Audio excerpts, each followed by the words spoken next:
Cette vieille commence à peser lourd, mais bientôt, l'héritage réglera ça. Ces mots-là, je les ai entendus un jeudi après-midi, depuis le couloir de ma propre maison. La voix venait du salon. C'était celle de ma belle-fille, Claire. Elle riait avec ses amis autour d'un thé que j'avais préparé 1 heure plus tôt. Je me suis figé devant la porte entr'ouverte, une pile de serviettes propres dans les bras. Cette vieille, moi, Laetitia Montbard, 73 ans, veuve depuis 8 ans, mère d'un fils unique que j'ai élevé seule après la mort de son père. J'aurais pu entrer, j'aurais pu les confronter là, tout de suite, devant témoins. Mais je n'ai rien dit. J'ai reculé doucement, posé les serviettes sur la commode du couloir, et je suis montée dans ma chambre. Les mains tremblantes, j'ai sorti mon téléphone, et j'ai fait quelque chose que je n'avais jamais fait de ma vie. J'ai enregistré. Je m'appelle Laetitia. J'ai 73 ans, et voici l'histoire que j'ai portée en silence bien trop longtemps. Pendant des mois, j'ai senti que quelque chose changeait, des regards fuyants, des silences tendus, des portes qui se fermaient quand j'approchais. Mais ce jour-là, j'ai compris. Je n'étais plus une mère, j'étais devenue un obstacle. Tout avait commencé 3 ans plus tôt, quand mon fils Maël m'avait proposé de venir vivre avec eux. « Maman, tu es toute seule dans cette grande maison. Viens chez nous. On a de la place, et puis, tu nous manques. » J'avais hésité. Je ne voulais pas déranger. Mais Maël avait insisté avec cette tendresse que je lui connaissais depuis l'enfance. Alors j'avais accepté. Les premiers mois avaient été doux. Je m'occupais du jardin, je préparais des plats que Maël adorait, je gardais parfois les enfants du voisinage. Claire, ma belle-fille, était polie, souriante même, mais jamais chaleureuse. Je me disais que c'était normal, que les belles-mères et les belles-filles avaient toujours eu du mal à se comprendre. Je ne savais pas encore que derrière ce sourire poli, elle attendait simplement que je disparaisse. Ce soir-là, après avoir enregistré leur conversation, je suis restée assise sur mon lit pendant près d'1 heure. J'écoutais en boucle la voix de Claire. Bientôt, l'héritage réglera ça. Puis, les rires de ses amis. Puis le silence qui avait suivi, comme si rien de tout cela n'avait d'importance. J'ai regardé autour de moi. Ma petite chambre sous les combles. Mes photos de famille sur la commode. La couverture que j'avais tricotée pour Maël quand il avait 10 ans et qu'il m'avait rendue un jour en disant « Garde-la ici, maman ». Et j'ai compris une chose terrible. Je n'étais plus chez moi nulle part. Le lendemain matin, j'ai fait mes valises. Pas dans la précipitation. Non. J'ai plié chaque vêtement avec soin. J'ai rangé mes bijoux dans leur petite boîte de velours bleu, celle que mon mari m'avait offerte pour nos 20 ans de mariage. J'ai pris mes livres, mes photos, mon carnet de recettes écrit à la main. Et quand j'ai entendu des pas dans l'escalier, j'ai su que c'était Maël. « Maman, qu'est-ce que tu fais ?» Il se tenait dans l'encadrement de la porte, les cheveux encore ébouriffés, une tasse de café à la main. Je ne lui ai pas répondu tout de suite. J'ai posé ma valise au pied du lit, j'ai sorti mon téléphone de la poche de mon gilet et j'ai dit simplement « Écoute ». Puis j'ai appuyé sur lecture. Quand l'audio s'est terminé, le visage de mon fils avait perdu toute couleur. Il a regardé le téléphone, puis moi, puis le couloir, comme s'il cherchait à comprendre comment tout cela avait pu arriver sous son propre toit. Ses lèvres ont tremblé. « Maman, je me suis approchée de lui. J'ai posé ma main sur son bras. Et j'ai murmuré « Tu n'as rien à me dire, mais tu as beaucoup à entendre. » Il est descendu sans un mot.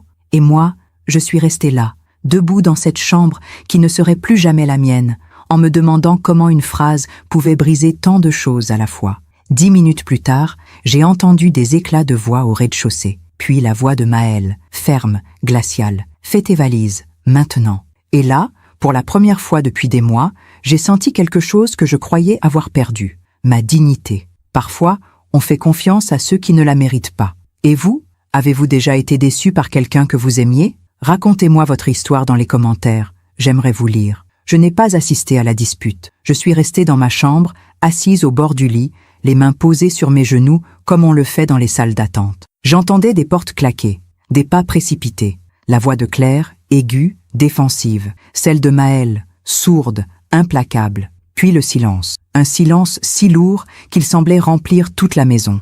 Je me suis levée et je me suis approchée de la fenêtre. Dehors, le jardin que j'avais soigné pendant 3 ans s'étendait sous le soleil de mai. Les rosiers que j'avais taillés, les bordures de lavande que j'avais plantées. Le petit banc en fer forgé où je m'asseyais parfois pour lire, une tasse de thé à la main. J'avais cru que c'était chez moi, mais une maison n'est pas faite de murs. Elle est faite de regards, de mots, de gestes du quotidien. Et moi, depuis longtemps, je n'étais plus qu'un meuble qu'on déplace quand il gêne. Tout cela me ramenait à un autre temps, un temps où j'avais encore une maison à moi. Après la mort de mon mari, Henri, j'étais restée seule dans notre pavillon de Fontainebleau. C'était une petite maison de briques rouges, avec un jardin où Henri cultivait des tomates et des herbes aromatiques. Les premiers mois après son départ avaient été terribles. Je marchais dans les pièces vides en cherchant des traces de lui. Une veste oubliée, une odeur de tabac, le son de sa voix dans mon souvenir. Mais petit à petit,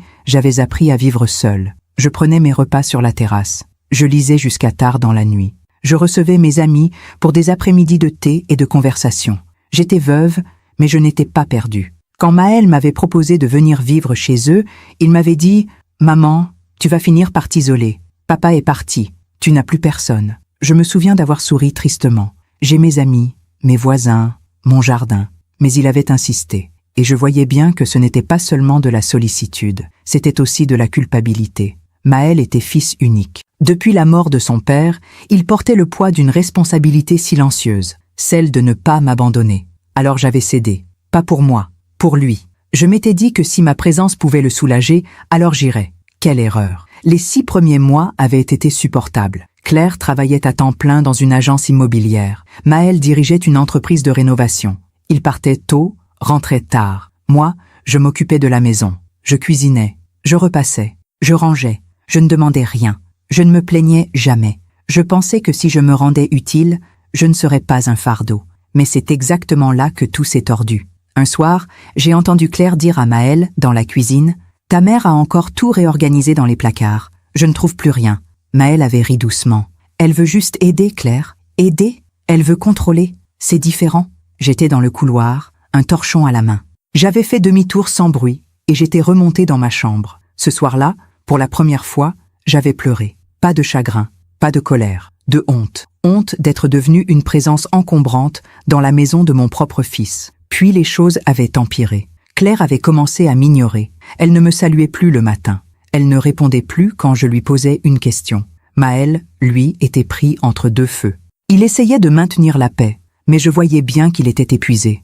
Un dimanche, il m'avait dit « Maman, peut-être que tu pourrais essayer de sortir un peu plus, de voir tes amis, de ne pas rester tout le temps ici. » J'avais hoché la tête, mais la vérité, c'est que je n'avais plus d'amis à Versailles. Mes amis étaient de rester à Fontainebleau, et je n'avais plus de voiture pour y retourner. J'étais prisonnière d'une maison où je n'étais pas la bienvenue. Alors j'avais commencé à me faire petite. Je restais dans ma chambre. Je mangeais à des heures décalées pour ne pas les déranger. Je marchais sans bruit dans les couloirs. Je m'effaçais. Et pourtant, ce n'était jamais assez. Et puis il y avait eu ce jeudi, ce thé, ces voix dans le salon. Cette vieille commence à peser lourd. À ce moment-là, j'avais compris une chose terrible. Peu importe ce que je faisais, peu importe à quel point je me rendais invisible. Pour Claire, je n'étais qu'un obstacle entre elle et l'héritage de mon mari. Je me suis détournée de la fenêtre. J'ai regardé mes valises posées au pied du lit. Et j'ai murmuré pour moi-même, « Henri, si tu me vois, dis-moi que j'ai bien fait. » Puis, j'ai entendu un coup léger à la porte. C'était Maël. Il est entré lentement, comme s'il avait peur que je disparaisse. « Maman, elle est partie. » Je n'ai pas répondu. Je ne savais pas. Je te jure que je ne savais pas. J'ai posé ma main sur la sienne. Je sais, mon fils, je sais. Mais au fond de moi, une petite voix murmurait. Tu ne savais pas ou tu ne voulais pas voir? Maël est resté debout dans l'encadrement de la porte, les bras ballants, comme un enfant qui attend d'être pardonné. Maman, ne pars pas, s'il te plaît. J'ai regardé mes valises, puis lui. Où veux-tu que j'aille, Maël? Il a baissé les yeux. Je ne sais pas. Mais, reste, on va tout arranger. Je te le promets. On va tout arranger, comme si 3 ans de silence, de regards détournés, de portes fermées pouvaient s'effacer avec une promesse. J'ai fini par céder, pas parce que je lui faisais confiance, mais parce que je n'avais nulle part où aller. Mon pavillon de Fontainebleau avait été vendu 2 ans plus tôt. Maël m'avait convaincu que c'était la meilleure solution. Maman, tu n'en as plus besoin. Et puis, cet argent te servira pour tes vieux jours. J'avais signé les papiers sans réfléchir, parce que c'était mon fils, parce que je lui faisais confiance, parce que je ne voulais pas voir. Les jours suivants ont été étranges. Claire était partie.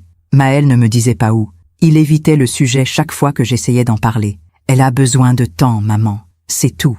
Mais moi, je voyais bien que quelque chose clochait. Il y avait des coups de téléphone qu'il prenait dans le jardin, la voix basse, le dos tourné, des messages qu'il effaçait rapidement quand j'entrais dans la pièce. Et puis il y avait ce regard fuyant que je commençais à trop bien connaître. Un soir, pendant le dîner, j'ai posé ma fourchette et je lui ai dit « Maël, parle-moi. Il a relevé la tête, surpris. De quoi, maman? De ce qui se passe vraiment.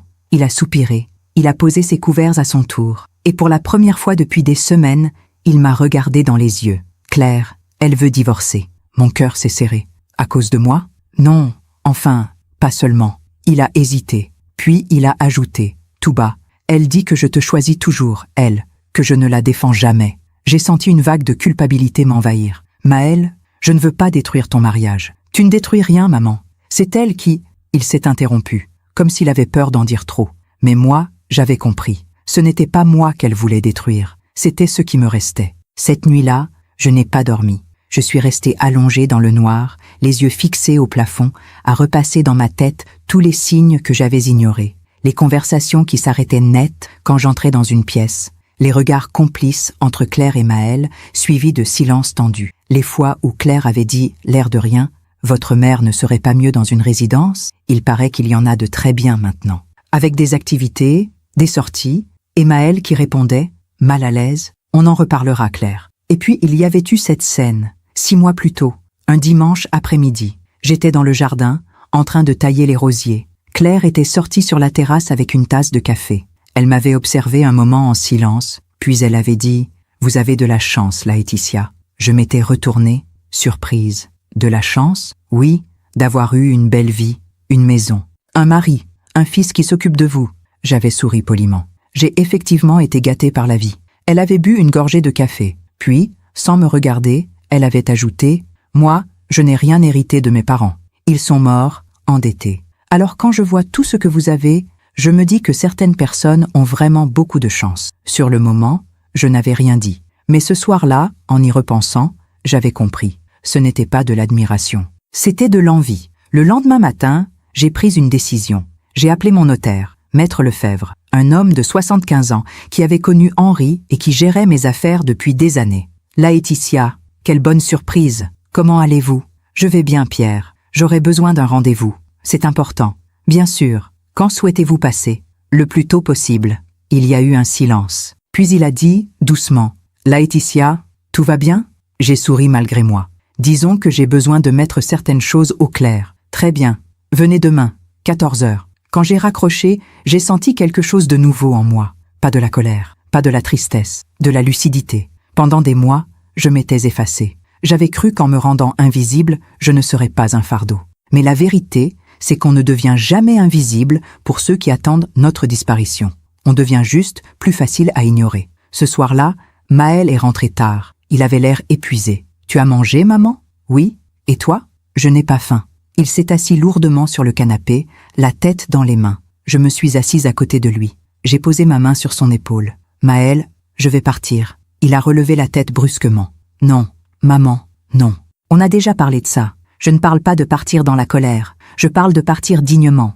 Mais où? Je vais retrouver mon indépendance. C'est ce que j'aurais dû faire depuis le début. » Il m'a regardé, les yeux brillants. « Maman, pardon. » J'ai souri tristement. « Tu n'as pas à t'excuser, mon fils. Tu as fait ce que tu croyais être juste. Mais maintenant, c'est à moi de faire ce qui est juste pour moi. » Cette nuit-là, j'ai dormi d'un sommeil profond, pour la première fois depuis des mois, parce que j'avais compris une chose essentielle. On ne peut pas sauver ceux qui ne veulent pas être sauvés, mais on peut toujours se sauver soi-même. Pendant que je raconte tout cela, je me demande d'où vous m'écoutez. Écrivez le nom de votre ville en commentaire. Le cabinet de Maître Lefebvre se trouvait dans le centre de Versailles, au 2e étage d'un immeuble haussmannien, aux moulures usées par le temps. J'ai grimpé l'escalier lentement, une main sur la rampe, en me demandant ce que j'allais découvrir. La secrétaire m'a accueilli avec un sourire chaleureux. « Madame Mombarde, quelle joie de vous revoir. Maître Lefebvre vous attend. » Pierre Lefebvre était un homme grand et sec, aux cheveux blancs impeccablement coiffés. Il m'a serré dans ses bras,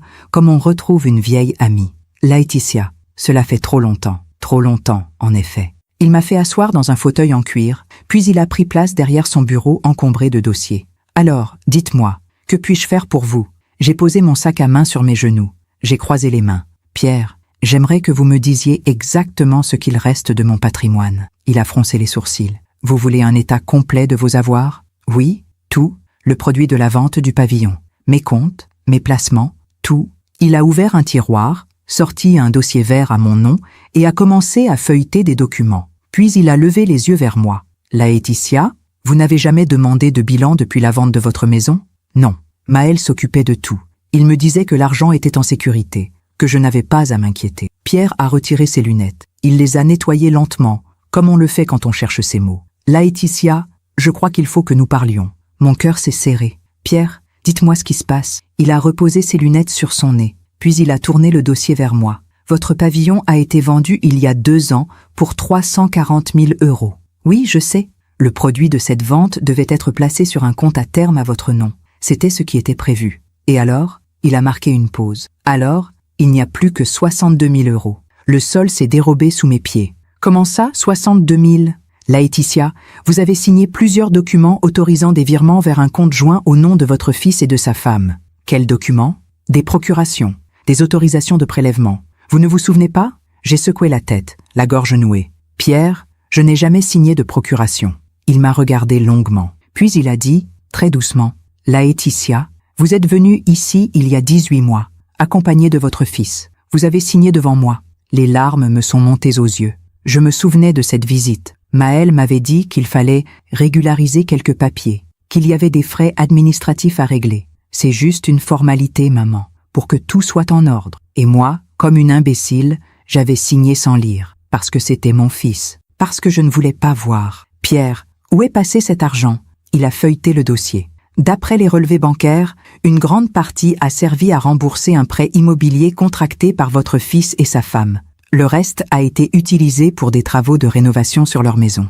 Leur maison, pas la mienne, la leur. Je suis restée figée un long moment, incapable de parler. Puis, j'ai murmuré, « Combien me reste-t-il exactement ?»« 62 340 € sur votre compte à terme et environ 8 000 € sur votre compte courant. 70 000 €. C'était tout ce qui me restait d'une vie de travail, d'économie, d'une maison que Henri et moi avions achetée pierre par pierre. Pierre, je peux récupérer cet argent? Porter plainte? Il a secoué la tête tristement. Vous avez signé, Laetitia. Légalement, tout est en ordre. Votre fils n'a rien fait d'illégal. Mais il m'a menti. Oui, mais mentir n'est pas un délit. Je suis sortie du cabinet de Maître Lefebvre en état de choc. Mes jambes tremblaient, ma tête tournait. Je me suis assise sur un banc, face à la place d'Armes. Des touristes prenaient des photos du château.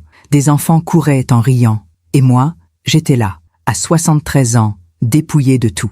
Pas par des étrangers, par mon propre fils. Je suis rentrée à pied, lentement, comme une somnambule. Quand je suis arrivée devant la maison, j'ai vu la voiture de Maël dans l'allée. Il était rentré tôt. J'ai poussé la porte. Il était dans le salon, debout devant la fenêtre, les mains dans les poches. « Maman, où étais-tu » Je me suis inquiétée. Je l'ai regardé, vraiment regardé. Et pour la première fois de ma vie, je ne reconnaissais plus mon fils. J'étais chez Maître Lefebvre. Son visage s'est figé. « Ah, oui, ah ». Un long silence. Puis j'ai dit, d'une voix que je ne reconnaissais pas moi-même, « Pourquoi, Maël ?» Il a baissé les yeux. « Maman, je voulais t'en parler. Mais quoi? On avait besoin de cet argent. La banque allait saisir la maison.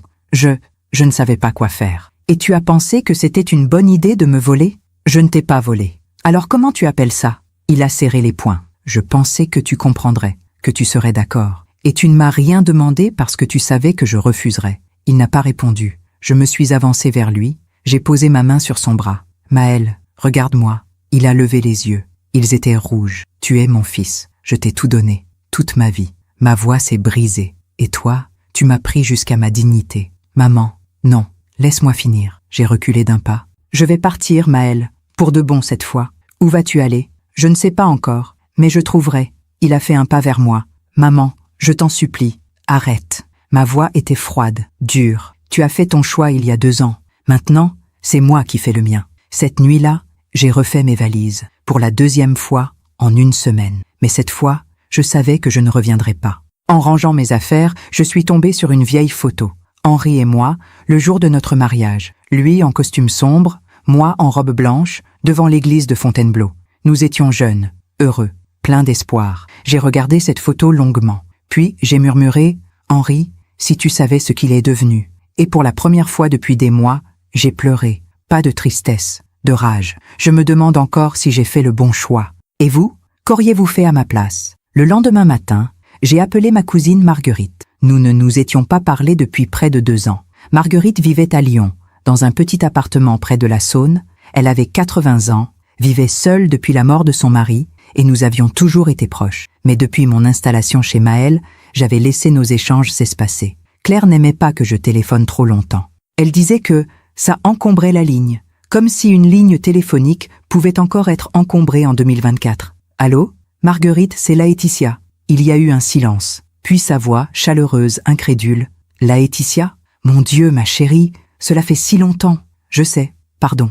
Ne t'excuse pas. Raconte-moi plutôt. Comment vas-tu ? » J'ai hésité, puis j'ai dit simplement « Marguerite, j'ai besoin d'aide. » 3 heures plus tard, Marguerite me rappelait « Laetitia, écoute-moi bien. Tu prends le premier train pour Lyon. Tu viens chez moi. On trouvera une solution. » Marguerite, je ne veux pas m'imposer. T'imposer ? Tu es ma cousine, ma famille, et visiblement, la seule qui te reste. J'ai fermé les yeux. Merci. Ne me remercie pas. Prends tes affaires et viens. J'ai raccroché. Puis j'ai ouvert mon ordinateur portable, un vieux modèle qu'Henri m'avait offert des années auparavant, et j'ai réservé un billet de train pour le lendemain matin. Versailles, Lyon. Départ à 9h23. Pendant que j'imprimais mon billet, Maël est entré dans ma chambre sans frapper. « Maman, il faut qu'on parle. Il n'y a plus rien à dire, Maël. Si, écoute-moi. » Il s'est assis au bord de mon lit. Il avait les traits tirés, les cheveux en désordre. Claire veut revenir. J'ai levé les yeux vers lui. Ah, elle dit qu'elle a eu tort, qu'elle regrette ce qu'elle a dit. Et toi, tu la crois ? Il a baissé la tête. Je ne sais pas, mais c'est ma femme, maman. Et moi, je suis ta mère. Il y a eu un long silence. Puis j'ai dit, très calmement, « Maël, laisse-moi te poser une question. Si j'étais morte il y a 2 ans, qu'aurais-tu fait de l'argent de la vente du pavillon ?» Il a pâli. « Maman, réponds-moi. J'aurais hérité. Exactement. Mais comme je suis encore vivante, tu as décidé de prendre cet héritage par avance. Ce n'est pas comme ça que... C'est exactement comme ça. » Je me suis levée. J'ai pris mon billet de train sur l'imprimante, je l'ai plié soigneusement et je l'ai glissé dans mon sac. Je pars demain matin. Pour aller où ? Chez Marguerite, à Lyon. Et après, je verrai. Mais je ne reviendrai pas ici, Maël. Plus jamais. Il s'est levé brusquement. Maman, tu ne peux pas partir comme ça. Pourquoi ? Parce que tu as encore besoin de mon argent ? Il a reculé, comme si je l'avais giflé. C'est injuste. Injuste ? Tu veux parler d'injustice ? J'ai ouvert le tiroir de ma commode. J'en ai sorti une enveloppe Kraft. Dedans, tous les documents que Maître Lefebvre m'avait photocopiés la veille. Les relevés bancaires, les procurations, les virements. Je les ai étalés sur le lit. Tiens, regarde bien. 278 000 €, partis en 18 mois. Il a regardé les papiers sans les toucher. Maman, j'allais te rembourser. Avec quel argent, Maël ? Il n'a pas répondu. Je me suis approchée de lui. J'ai posé ma main sur sa joue. Mon fils, je t'ai élevé seul après la mort de ton père. Je t'ai donné tout ce que je pouvais. L'amour, l'éducation, la sécurité. Ma voix tremblait. Mais je ne t'ai visiblement pas appris l'essentiel. Quoi ? L'honnêteté. Il a éclaté en sanglots. Maman, pardon, je suis désolé. Je ne voulais pas... Chut.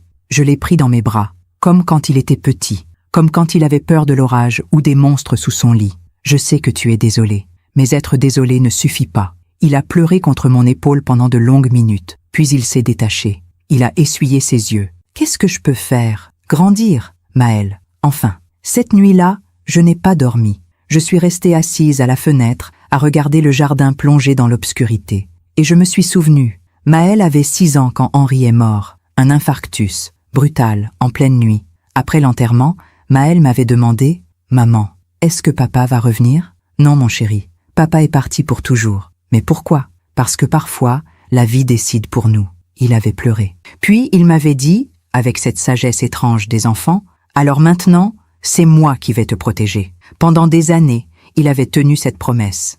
Il m'appelait tous les jours. Il passait me voir chaque week-end. Il réparait ce qui était cassé dans la maison.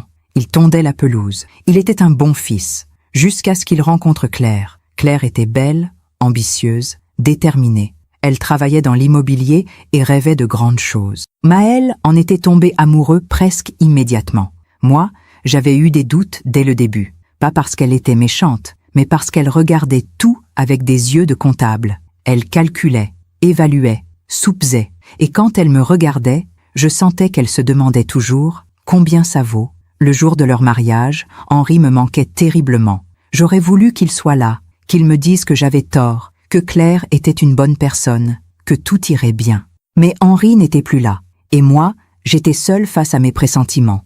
J'ai regardé l'heure, 5 heures du matin.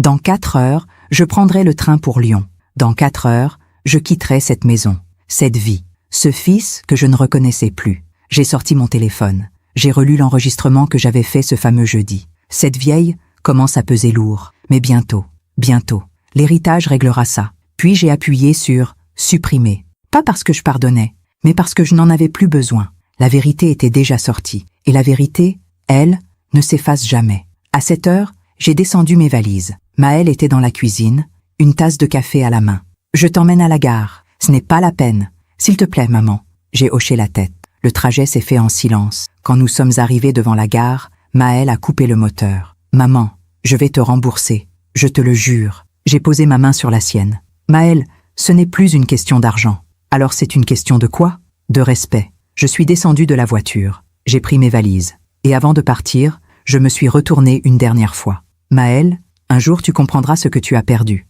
Et ce jour-là, j'espère que tu te souviendras de cette conversation. » Il a ouvert la bouche pour répondre. Mais je suis parti avant qu'il ne puisse dire un mot. Le TGV filait à travers la campagne française. J'étais assise côté fenêtre, mon sac sur les genoux, le regard perdu dans le paysage qui défilait. Des champs, des villages, des clochers qui pointaient vers le ciel, tout ce qui constituait la France profonde, celle que j'avais toujours aimée, celle où j'avais grandi. À côté de moi, une jeune femme tapotait sur son ordinateur portable. Elle devait avoir 30 ans, peut-être moins. Elle portait un tailleur élégant, des lunettes fines, et elle avait l'air concentrée. Au bout d'un moment, elle a levé les yeux et m'a souri. « Vous allez à Lyon ? » ?»« Oui. Et vous ? » ?»« Pareil. Je rentre chez moi. » Nous avons échangé quelques banalités. Le temps, le retard éventuel du train, la beauté de la région que nous traversions. Puis elle a dit, en refermant son ordinateur, « Excusez-moi si je suis indiscrète, mais vous avez l'air préoccupée. » J'ai souri faiblement. Disons que je traverse une période difficile. Je comprends.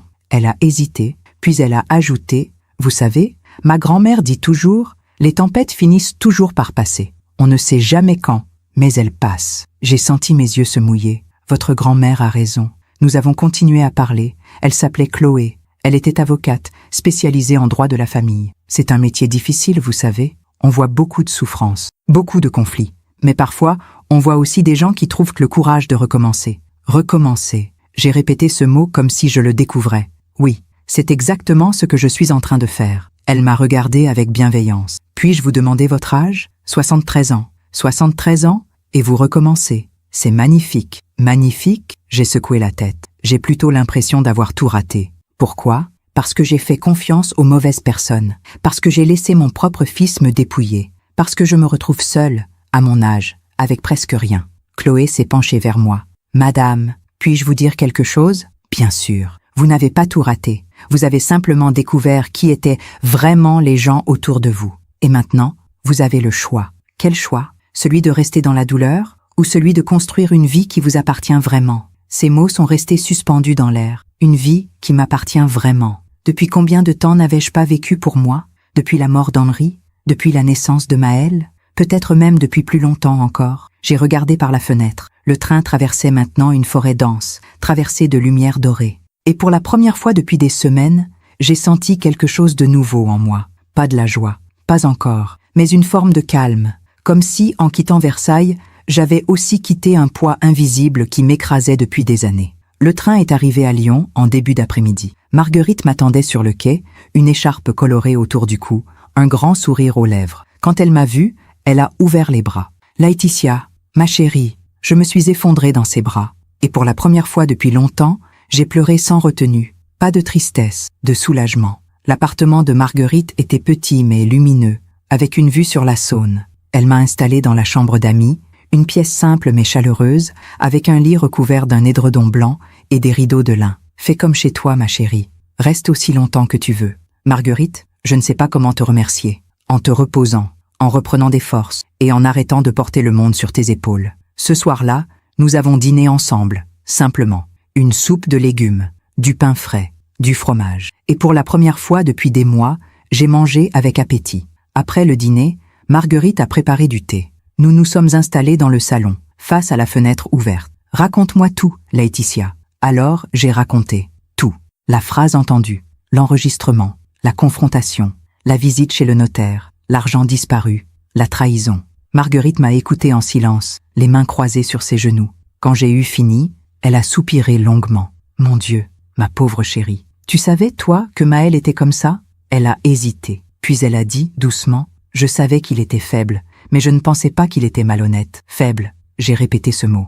Oui, Maël a toujours eu peur de décevoir, peur de ne pas être à la hauteur. Et les gens comme ça, ils finissent souvent par faire des choses terribles pour cacher leur faiblesse. Mais pourquoi moi? Pourquoi sa propre mère? Parce que tu étais la plus facile à trahir, celle qui pardonnait toujours. Ces mots m'ont frappé en plein cœur, parce qu'ils étaient vrais. Pendant des années, j'avais excusé Maël, justifié ses absences, pardonné ses oublis. Je m'étais dit que c'était normal, qu'il avait sa vie, son travail, sa femme. Mais en réalité, je lui avais simplement appris qu'il pouvait me prendre pour acquise, et c'est exactement ce qu'il avait fait. Marguerite, qu'est-ce que je vais faire maintenant? Elle a posé sa main sur la mienne. Tu vas te reconstruire. Avec quoi? Je n'ai presque plus d'argent, je n'ai plus de maison, je n'ai plus de famille. Tu as toi-même. Et crois-moi, ma chérie, c'est beaucoup plus que tu ne le penses. Cette nuit-là, allongée dans le lit de la chambre d'amis, j'ai regardé le plafond pendant des heures. Des pensées tournaient dans ma tête, encore et encore. Maël, Claire, l'argent, la maison, Henri. Et puis, quelque part au milieu de la nuit, une pensée nouvelle est apparue. Et si Marguerite avait raison? Et si, au lieu de me voir comme une victime, je commençais à me voir comme une femme libre, libre de choisir où vivre, libre de choisir qui laisser rentrer dans ma vie, libre de recommencer. Le lendemain matin, je me suis réveillée avec une idée claire. J'allais chercher un appartement, petit, mais à moi. J'allais vivre avec les 70 000 € qu'il me restait, modestement, mais dignement. Et surtout, j'allais arrêter d'attendre que quelqu'un d'autre décide de ma vie. Parce que cette vie, désormais, m'appartenait. Pendant le petit déjeuner, j'ai dit à Marguerite, je vais chercher un appartement, quelque chose de simple. Elle a souri. Je connais une agence, je t'y emmène cet après-midi. Merci Marguerite. Arrête de me remercier. On est famille. Mais au moment où j'allais prendre mon café, mon téléphone a sonné. C'était un numéro que je ne connaissais pas. J'ai décroché. Allô? Madame Mombarde? Oui. Ici, maître Duchamp, notaire à Versailles. Je vous appelle au sujet d'une affaire délicate concernant votre fils. Mon sang s'est glacé. Que se passe-t-il? Pourriez-vous passer à mon cabinet dans les prochains jours? C'est urgent. J'ai raccroché, le cœur battant. Marguerite m'a regardé, inquiète. Laetitia? Qu'y a-t-il? Je ne sais pas, mais je crois que ce n'est pas fini. 3 jours plus tard, j'étais de retour à Versailles. Le cabinet de maître Duchamp se trouvait dans une rue calme, à 2 pas du marché Notre-Dame. Un immeuble ancien, une plaque en cuivre, une porte vitrée. J'ai grimpé l'escalier, le cœur serré. Maître Duchamp était un homme d'une 50aine d'années, au regard direct et à la poignée de main ferme. Madame Mombarde, merci d'être venue. Asseyez-vous, je vous en prie. Je me suis assise, les mains croisées sur mon sac. Maître, votre appel m'a inquiété. Que se passe-t-il? Il a ouvert un dossier devant lui. Madame, je suis en charge d'une succession délicate, celle de Madame Pauline Moreau, décédée il y a 6 semaines. Je ne connais pas cette personne. Non, mais elle vous connaissait? Il a sorti une enveloppe cachetée. Madame Moreau était la mère de Claire Moreau, votre belle-fille. Mon sang s'est glacé. La mère de Claire est morte? Oui, d'un cancer. Cela faisait plusieurs années qu'elle était malade. Je ne savais pas. Claire ne m'a jamais parlé d'elle. Ce n'est pas étonnant. Les relations entre elles étaient compliquées. Il a poussé l'enveloppe vers moi. Madame Moreau a laissé cette lettre. Elle m'a demandé de vous la remettre en main propre après sa mort. Pourquoi moi? Lisez, vous comprendrez. Mes mains tremblaient en ouvrant l'enveloppe.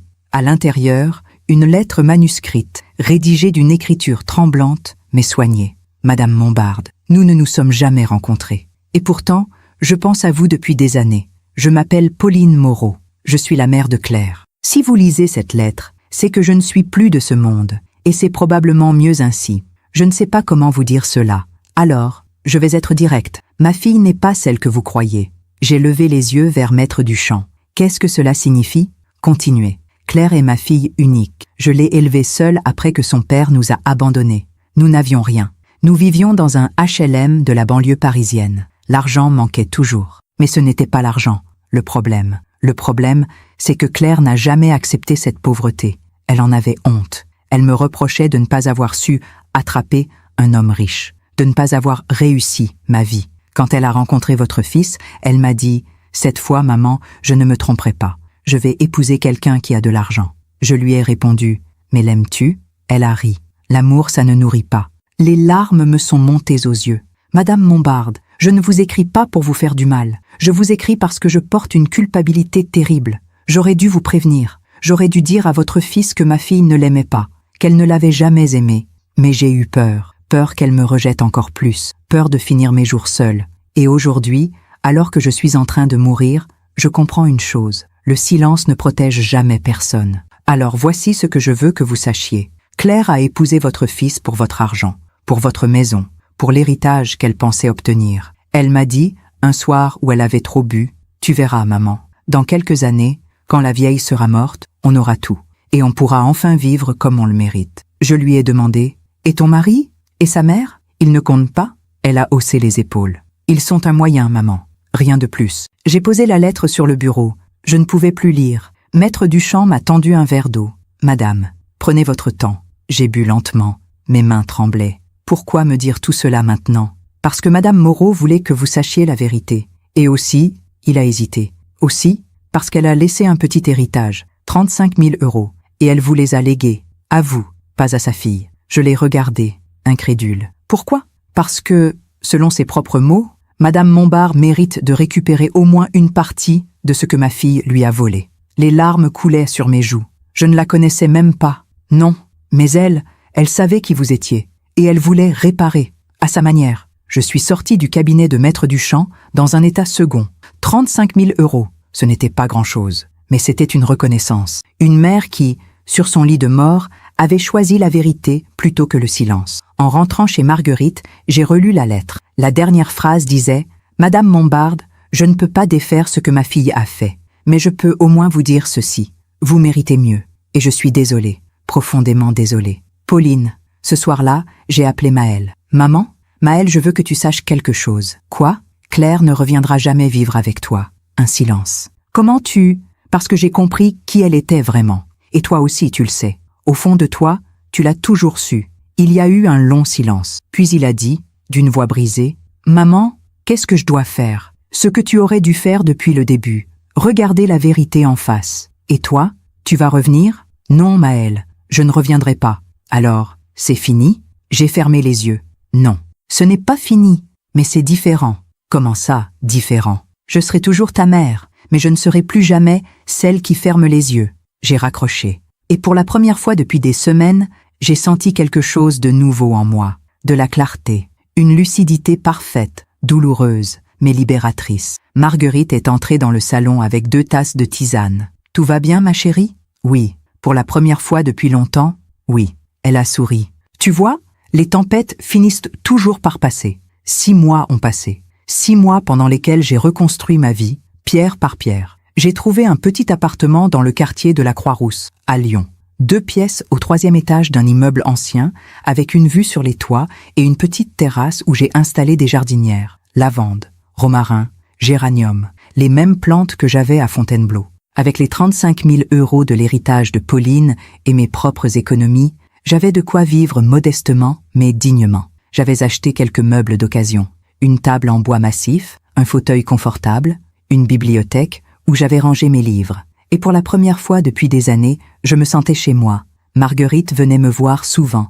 Nous prenions le thé ensemble, nous nous promenions le long de la Saône, nous parlions de tout et de rien. Elle m'avait présenté à son cercle d'amis, des femmes de notre âge, veuves pour la plupart, qui se retrouvaient tous les jeudis pour jouer aux cartes ou simplement discuter. J'avais trouvé une place parmi elles, pas comme une invitée, comme une égale. Maëlle m'appelait 1 fois par semaine. Les conversations étaient pas courtes, polies, distantes. Il me demandait comment j'allais. Je répondais que tout allait bien. Il me parlait de son travail, de la maison, du jardin. Jamais de Claire. Comme si son nom était devenu un mot interdit. Un jour pourtant, il m'a dit « Maman, je vais vendre la maison. » Pourquoi? Parce que je ne peux plus payer les mensualités. L'entreprise ne marche plus aussi bien. Et puis, cette maison, elle est trop grande pour moi tout seul. Claire n'est pas revenue? Non. Et elle ne reviendra pas. Il y a eu un long silence. Puis il a ajouté d'une voix brisée « Tu avais raison, maman. Surtout, Maëlle. » Non, laisse-moi finir. J'ai été aveugle. J'ai été lâche. J'ai laissé Claire te traiter comme une étrangère dans ta propre famille. Et j'ai pris ton argent en me disant que c'était temporaire, que je te rembourserais. Sa voix tremblait. Mais la vérité, c'est que je ne voulais pas voir. parce que voir aurait signifié admettre que j'avais épousé quelqu'un qui ne m'aimait pas. J'ai fermé les yeux. Maëlle, on fait tous des erreurs. Oui, mais moi, j'ai fait des erreurs qui t'ont blessé. Et ça, je ne me le pardonnerai jamais. Alors ne te pardonne pas. Apprends. 3 semaines plus tard, j'ai reçu un virement bancaire. 50 000 €. Avec un message de Maëlle. Maman, c'est le produit de la vente de la maison. Je sais que ce n'est pas tout ce que je te dois, mais c'est un début. Je continuerai à te rembourser, mois après mois, année après année, jusqu'à ce que tu récupères tout. Je te le promets, Maëlle. J'ai relu ce message plusieurs fois, puis j'ai appelé Marguerite. Il t'a remboursé? Une partie. Oui. Et tu ressens quoi? J'ai réfléchi longuement avant de répondre. Du soulagement, mais pas de la joie. Pourquoi? Parce que l'argent ne répare pas la confiance. Marguerite a hoché la tête. Tu as raison. Mais au moins, il essaie. Oui, il essaie. 1 mois plus tard, j'ai appris par Maëlle que Claire avait quitté Versailles. Elle était partie vivre à Marseille avec un homme qu'elle avait rencontré sur un site de rencontre. Un entrepreneur dans l'immobilier, apparemment. Elle a refait sa vie très vite, avait dit Maëlle avec une pointe d'amertume. C'est ce qu'elle fait, Maëlle. Elle passe à autre chose, parce qu'elle ne s'attache à rien. Tu penses qu'elle l'aimait, cet homme? Non, pas plus qu'elle ne t'a aimé. Puis, au début de l'automne, Maëlle m'a appelé avec une nouvelle inattendue. Maman, Claire est revenue. Mon cœur s'est serré. Revenue où? À Versailles. Enfin, pas chez moi. Mais elle est venue sonner à ma porte hier soir. Que voulait-elle? Il a hésité. De l'argent. J'ai fermé les yeux. Laisse-moi deviner. L'homme de Marseille l'a quittée. Comment tu sais? Parce que les gens comme Claire ne reviennent jamais par amour. Ils reviennent par besoin. Elle m'a dit qu'elle n'avait plus rien. Que cet homme l'avait mise à la porte. Qu'elle dormait dans sa voiture. Et toi? Tu l'as cru? Non? Bien. Mais maman, elle pleurait. Elle avait l'air si perdue. J'ai senti la colère monter en moi. Maëlle, écoute-moi bien. Claire n'est pas perdue. Elle est calculatrice. Elle sait exactement ce qu'elle fait. Mais non, pas de mais. Tu as déjà payé assez cher. Ne refais pas la même erreur. Il y a eu un long silence. Puis il a dit, très doucement, je lui ai dit de partir. Bien. Mais elle a dit qu'elle reviendrait, que j'allais regretter. Laisse-la dire. Les menaces des gens désespérés ne sont que du vent. 2 semaines plus tard, Marguerite m'a montré un article dans le journal local. Une femme arrêtée pour escroquerie à Marseille. J'ai lu l'article, le cœur battant. Claire Moreau, 38 ans, avait été arrêtée pour avoir escroqué plusieurs hommes rencontrés sur des sites de rencontres. Elle leur promettait le mariage, empruntait de l'argent pour soi-disant investir dans des projets immobiliers, puis disparaissait. L'un de ces hommes avait porté plainte, les autres avaient suivi. Au total, plus de 120 000 € détournés. J'ai posé le journal sur la table. Marguerite m'a regardé. Tu te sens comment? Je ne sais pas. C'était la vérité. Je ne ressentais ni joie ni satisfaction.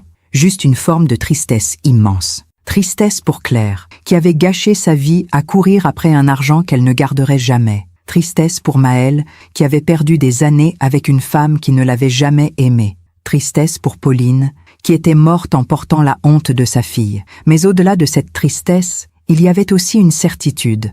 La vie finit toujours par rendre ce qu'on lui donne. Claire avait passé sa vie à prendre, à mentir, à manipuler. Et aujourd'hui, elle se retrouvait seule, ruinée, face à la justice. Pas parce que je l'avais voulu, pas parce que je m'étais vengée, mais parce que c'est ainsi que fonctionne le monde. Ce soir-là, j'ai appelé Maëlle. Tu as vu l'article? Oui. Comment tu te sens?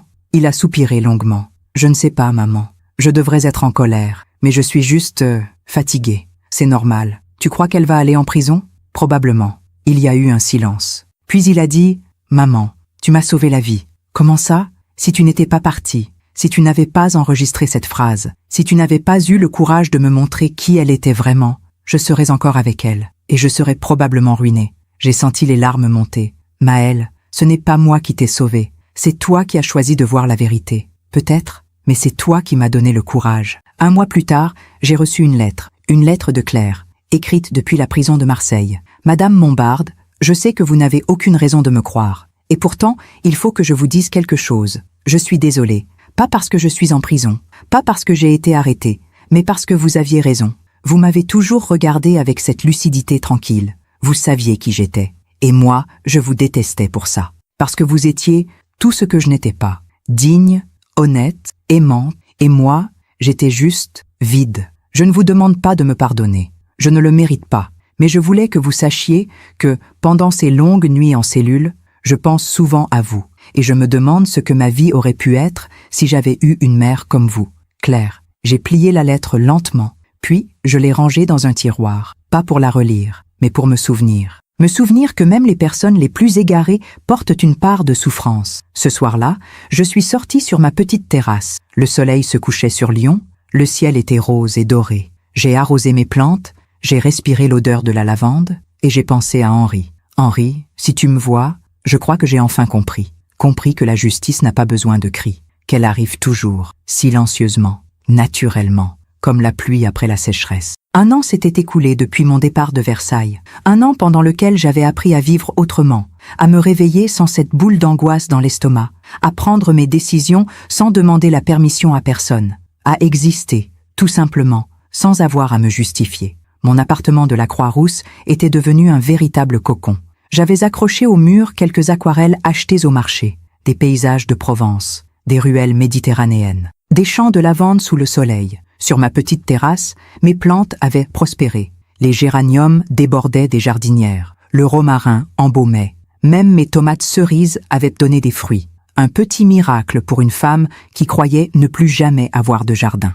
J'avais aussi retrouvé une routine apaisante. Le matin, je me levais tôt. Je préparais du café, je m'installais près de la fenêtre et je lisais. Des romans, des biographies, des livres d'histoire. Tous ces livres que je n'avais jamais eu le temps de lire quand j'étais occupée à prendre soin des autres. L'après-midi, je marchais. Je descendais les traboules de la Croix-Rousse, ces passages secrets qui traversent les immeubles. Je me promenais le long de la Saône. Je m'arrêtais dans les petits cafés pour boire un thé en observant les passants. J'observais la vie. Et pour la première fois depuis longtemps, je n'avais plus l'impression d'être spectatrice de ma propre existence. Le jeudi, je retrouvais le cercle d'amis de Marguerite. Nous étions 6, toutes veuves ou divorcées. Toutes entre 65 et 80 ans. Thérèse, ancienne institutrice, qui racontait des histoires hilarantes sur ses élèves. Simone, qui avait tenu une boulangerie pendant 40 ans et qui apportait toujours des gâteaux faits maison. Josiane, discrète et douce, qui faisait du bénévolat dans une maison de retraite. Annick, pétillante et directe, qui nous faisait rire avec ses commentaires sans filtre. Et Marguerite, bien sûr, ma cousine, mon phare dans la tempête. Avec elle, j'avais découvert quelque chose de précieux. Une solidarité féminine sans jugement. Elle savait toutes que j'avais été trahie par mon fils. Elle connaissait mon histoire. Mais jamais elle ne m'avait regardée avec pitié. Juste avec cette compréhension silencieuse qui existe entre femmes qui ont traversé la vie. Un jeudi, alors que nous prenions le thé chez Simone, Annick m'a demandé « Laetitia, tu as des nouvelles de ton fils ?»« Oui, il m'appelle toujours 1 fois par semaine. »« Et comment ça se passe ?»« Mieux. Lentement, mais mieux. » Thérèse a posé sa tasse. « Tu lui as pardonné ?» J'ai réfléchi longuement avant de répondre. Je ne sais pas si c'est le bon mot. « Comment ça ? Pardonner ? C'est effacer, non ? C'est faire comme si rien ne s'était passé. »« Pas forcément, » a dit Marguerite doucement. « Pardonner, c'est aussi accepter que les choses ne seront plus jamais comme avant, mais choisir de ne pas porter la rancœur. » J'ai hoché la tête. « Alors oui, j'ai pardonné dans ce sens-là. Je ne passe plus mes nuits à ressasser. Je ne lui en veux plus. Mais, a insisté Annick, mais je ne peux plus lui faire confiance comme avant. » Simone a soupiré. « C'est normal. La confiance, c'est comme une porcelaine fine. Une fois cassée, on peut recoller les morceaux, mais les fissures restent visibles. »« Exactement, » ai-je murmuré. Josiane, qui était restée silencieuse jusque-là, a dit « Moi, je crois que tu as fait quelque chose de très courageux, Laetitia. »« Quoi donc ? Tu as refusé d'être une victime. Tu es partie, tu t'es reconstruite, et tu as gardé ta dignité. » Ces mots m'ont profondément touchée. Parce que c'était exactement ce que j'avais essayé de faire, refuser le rôle de victime, refuser de me laisser définir par ce qui m'était arrivé. En rentrant chez moi ce soir-là, j'ai repensé à cette conversation, et je me suis rendu compte d'une chose. Pendant des années, j'avais cru que mon rôle était de prendre soin des autres, d'être une bonne épouse, une bonne mère, une bonne belle-mère, mais je n'avais jamais appris à prendre soin de moi. Et maintenant, à 73 ans, j'apprenais enfin, j'apprenais à écouter mes envies, à dire non sans me justifier, à exister pour moi-même et pas seulement à travers les besoins des autres. C'était une révolution silencieuse, mais c'était la mienne. Quelques semaines plus tard, Maëlle m'a appelé. « Maman, je peux venir te voir ?» J'ai été surprise. « À Lyon ? » ?»« Oui, ce week-end si tu es d'accord. » J'ai hésité, puis j'ai dit « D'accord, mais juste toi, juste moi, je te le promets. » Le samedi suivant, Maëlle est arrivé en début d'après-midi. Quand j'ai ouvert la porte, j'ai été frappée par son apparence. Il avait maigri, des cernes creusaient ses yeux. Ses cheveux grisonnaient aux tempes. Il avait vieilli. « Maman, entre, Maëlle. » Nous nous sommes installés dans mon petit salon. Je lui ai préparé du café. Pendant un long moment, nous n'avons rien dit. Puis il a regardé autour de lui. « C'est joli ici. Petit, mais joli. C'est chez moi. Oui, je vois ça. » Il a posé sa tasse. « Si, maman, je ne suis pas venu pour me faire pardonner. Je sais que ça prendra du temps. Peut-être toute une vie. Alors pourquoi es-tu venu? Pour te dire que j'ai compris. J'ai attendu qu'il continue. J'ai compris ce que tu as ressenti, cette solitude, cette trahison, cette impression que personne ne te voit vraiment. Comment tu as compris ça? » Il a souri tristement. « Parce que maintenant, je le vis. Après le départ de Claire, j'ai continué à travailler, à faire comme si tout allait bien. Mais la vérité, c'est que j'étais seule, complètement seule. Tu as des amis pourtant, des connaissances, oui, mais des vrais amis, ceux qui restent quand ça va mal? Non, parce que j'ai passé tellement d'années à construire une façade que personne ne sait vraiment qui je suis. » Il a pris une longue inspiration. Et puis un jour, j'ai craqué. J'étais dans la cuisine, en train de préparer le dîner. J'ai ouvert le placard pour prendre une assiette. Et j'ai réalisé que je mangeais seule depuis des mois. Sa voix s'est brisée. « Et là, maman, j'ai pensé à toi, à toutes ces fois où tu mangeais seule, dans ta chambre, pour ne pas nous déranger. » Les larmes coulaient sur ses joues.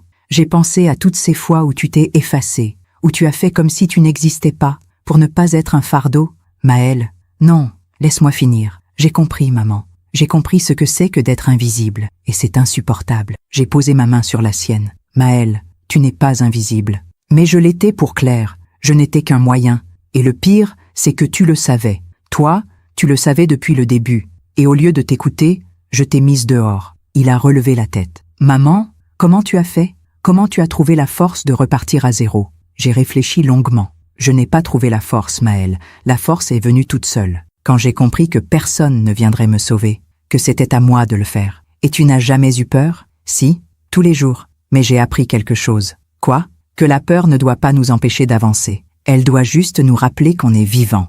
Maëlle a hoché la tête lentement. Tu es incroyable, maman. Non, je suis juste une vieille femme têtue qui refuse de se laisser détruire. Il a souri à travers ses larmes.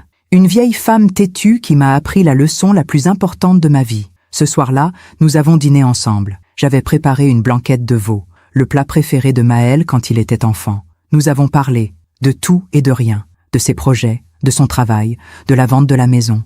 Nous avons parlé comme nous ne l'avions pas fait depuis des années. Avant de partir, Maëlle m'a serré dans ses bras. « Maman, merci. » « De quoi? De ne pas m'avoir abandonné. Même quand j'aurais mérité que tu le fasses. » J'ai souri. « Maëlle, un fils peut décevoir sa mère. Il peut la blesser, mais il reste son fils. Alors, tu me pardonnes? Je t'ai déjà pardonné, mais ça ne veut pas dire que j'ai oublié. » Il a hoché la tête. « Je comprends, et je continuerai à mériter ton pardon, tous les jours. » Après son départ, je me suis assise sur ma terrasse. La nuit était tombée. Lyon scintillait en contrebas. Et j'ai pensé à cette phrase que Marguerite m'avait dite des mois auparavant. Les tempêtes finissent toujours par passer. Elle avait raison. La tempête était passée. Et moi, j'étais toujours debout. Blessée, certes, mais debout.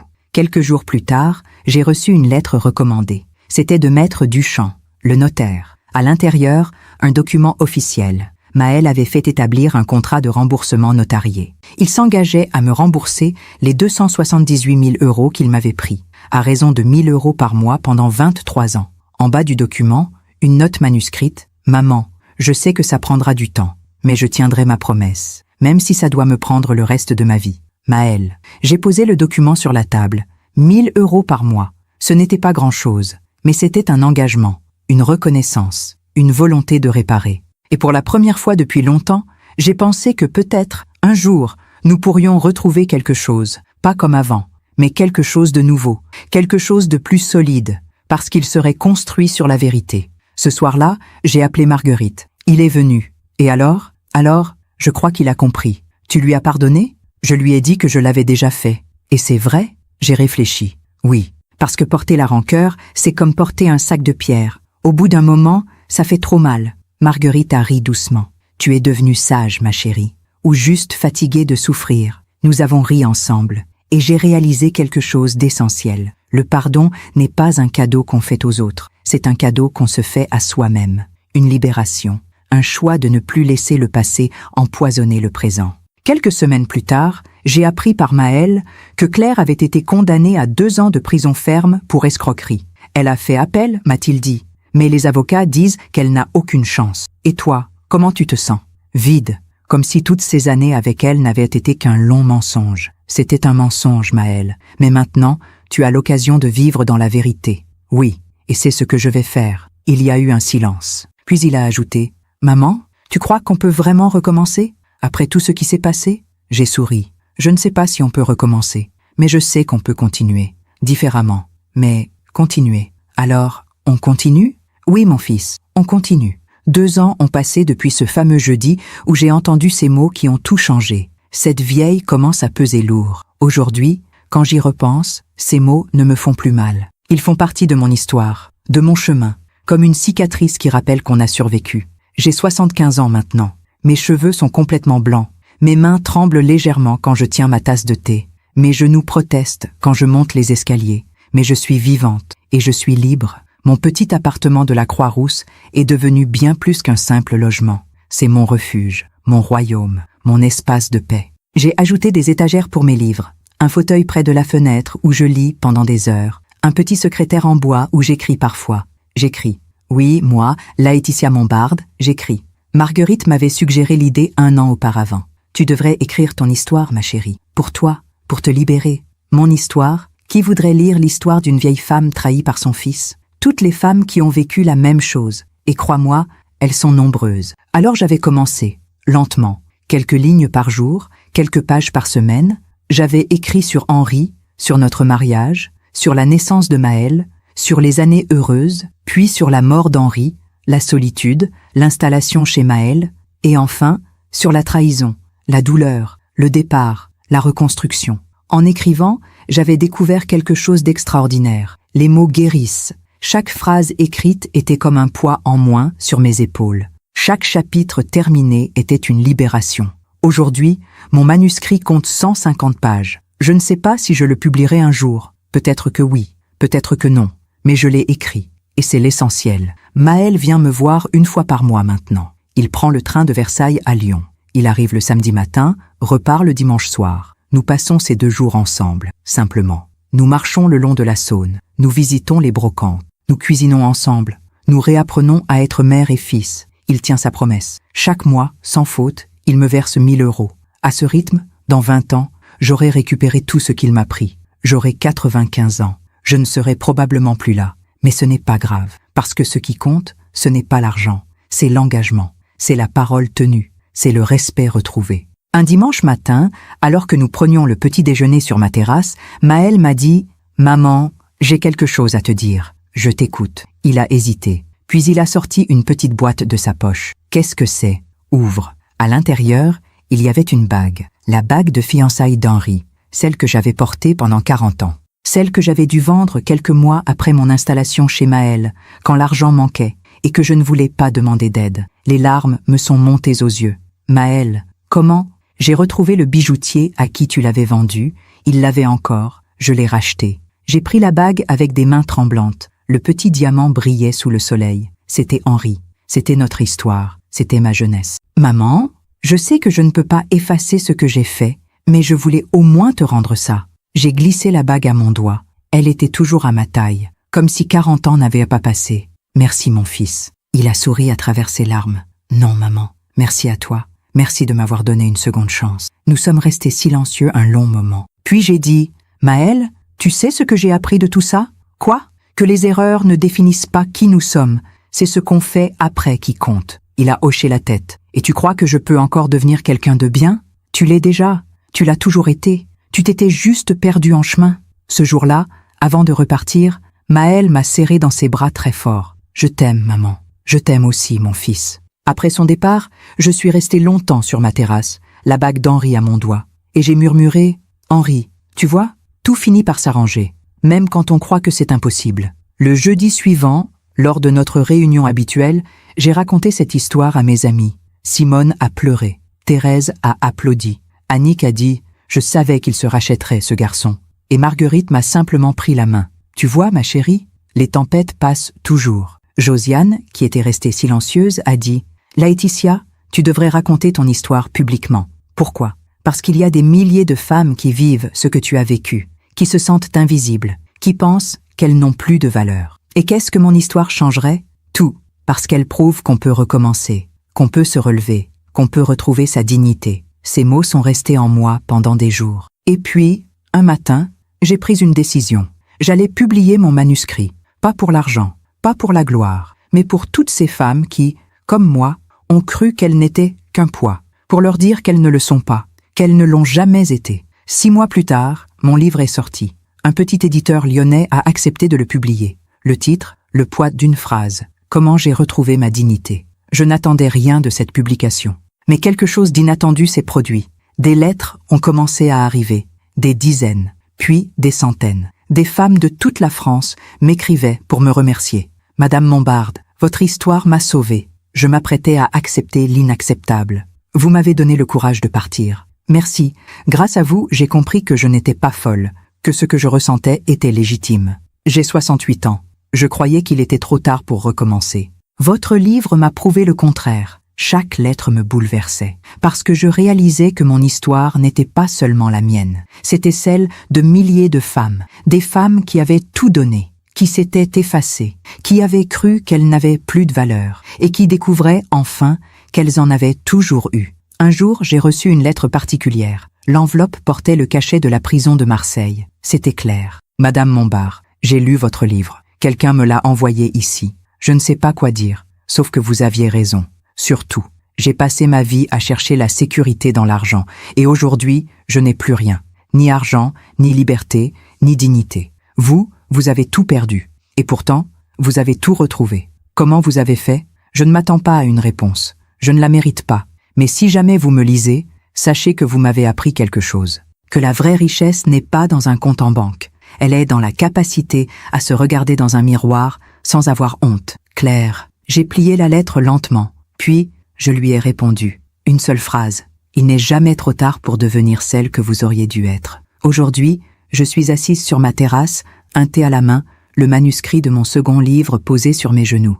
Oui, un second livre, parce que les femmes continuent de m'écrire. Et parce que j'ai encore des choses à dire. Je regarde Lyon s'étendre sous mes yeux, les toits rouges, les clochers, la Saône qui serpente entre les collines. Et je me dis que la vie est étrange. Il y a 2 ans, j'étais une vieille femme, brisée, dépouillée, abandonnée. Aujourd'hui, je suis une femme qui a retrouvé sa voix et qui l'utilise pour que d'autres retrouvent la leur. Mon téléphone sonne. C'est Maëlle. Maman, je viens de lire ton livre. Ah oui? Et alors? Alors, je suis fière de toi. Sa voix tremble. Et j'ai honte, mais je suis surtout fière. Je souris. Maëlle, mon fils, ce livre n'est pas contre toi. Il est pour toutes ces femmes qui ont besoin de savoir qu'elles peuvent s'en sortir. Je sais, et c'est pour ça que je suis fière. Après avoir raccroché, je regarde la bague d'Henri à mon doigt. Et je murmure, « Henri, si tu me vois, je crois que j'ai enfin compris le sens de tout ça. La vie ne nous donne pas toujours ce qu'on mérite. Parfois, elle nous prend tout. Mais si on refuse de baisser les bras, si on continue à avancer avec dignité, elle finit toujours par nous rendre quelque chose. Pas forcément ce qu'on a perdu, mais quelque chose de plus précieux. La certitude qu'on est plus forte qu'on ne le croyait. Je ferme les yeux.